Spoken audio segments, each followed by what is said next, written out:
नमस्कार मित्रों, आप सभी का बहुत बहुत स्वागत है। मित्रों, आप लोगों में से ऐसे कई लोग होंगे जिनके प्रेरणास्रोत भगत सिंह होंगे, जो प्रतिदिन उनकी जीवनी उनके बारे में पढ़कर अपने शरीर में नई ऊर्जा का संचार करते होंगे। मित्रों, आज मैं आपको भगत सिंह का भाई पत्र या कह लीजिए पर्चा बताऊंगा जो उन्होंने 8 अप्रैल 1929 को असेंबली में फेंका था, जिससे पूरी ब्रिटिश हुकूमत हिल गई थी।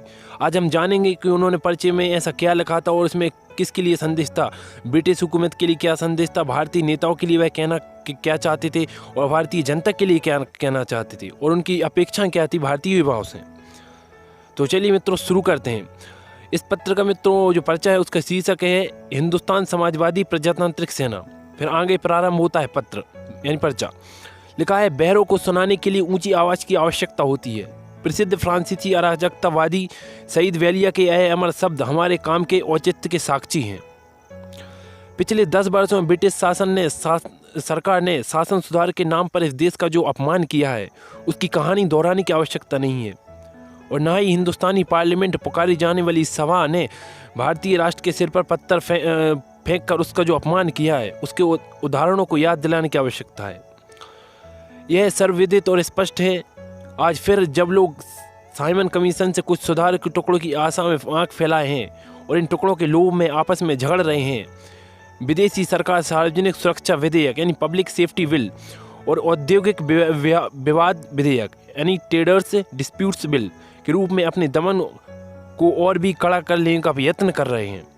इसके साथ ही आने वाले अधिवेशन में अखबारों द्वारा राजद्रोह का रोकने का कानून यानी प्रेस सेडिशन एक्ट जनता पर कसने की धमकी दी जा रही है, और सार्वजनिक काम करने वाले मजदूर नेताओं की अंधाधुंध गिरफ्तारियां स्पष्ट कर देती हैं कि सरकार किस रवैये पर चल रही है।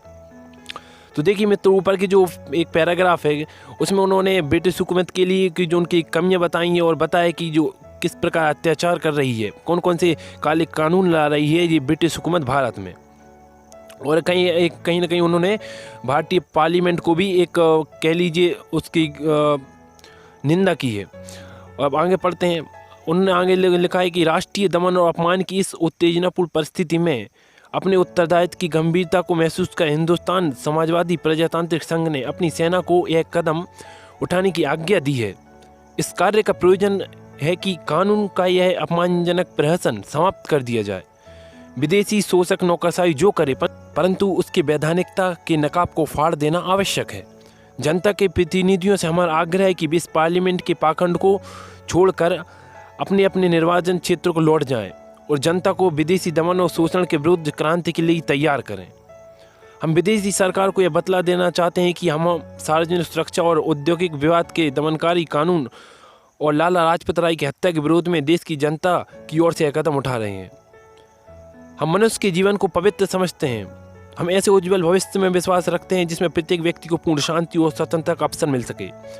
हम इंसान का खून बहाने की में अपनी यह हमारी व्यवस्था है एवं दुखी हैं, परंतु क्रांति द्वारा सबको समान स्वतंत्रता देने और मनुष्य द्वारा मनुष्य के शोषण को समाप्त कर देने के लिए क्रांति में कुछ न कुछ रक्तपात अनिवार्य है। इंकलाब जिंदाबाद यह उनके अंतिम शब्द थे। और लिखा कि कमांडर चीफ भी हैं हंसराज बलराज, यानी ये 8 अप्रैल 1929 को लिखा गया। तो मित्रों देखिए, इस पर्चे में उन्होंने ब्रिटिश हुकूमत को भी एक धमकी दी और चेतावनी दी, और भारतीय जो नेता हैं उनको भी आईना दिखाया, उनको समझाया कि आप अपने निर्वाचन क्षेत्र में जाएं और अपने देश की जनता की सेवा करें, ना कि ब्रिटिश सरकार की चाटुकारिता। तो मित्रों, हमें यह पत्र पढ़कर आज भी अपने इन पत्र से प्रेरणा लेनी चाहिए, क्योंकि अभी हमारे देश में भी ऐसी स्थिति है। भले ही हमारा देश स्वतंत्र हो गया है लेकिन स्थिति कुछ अभी भी ऐसी है। तो मित्रों, हमें इस पद से सीख लेकर वर्तमान परिस्थिति में कुछ न कुछ अवश्य सुधार करना चाहिए। मित्रों, मैं आपसे एक बात कहना चाहता हूं कि मैं भगत सिंह के जो सीरीज़ है एक और भी कई सीरीज़ चलाऊंगा जिसमें कई पार्ट आएंगे इसके।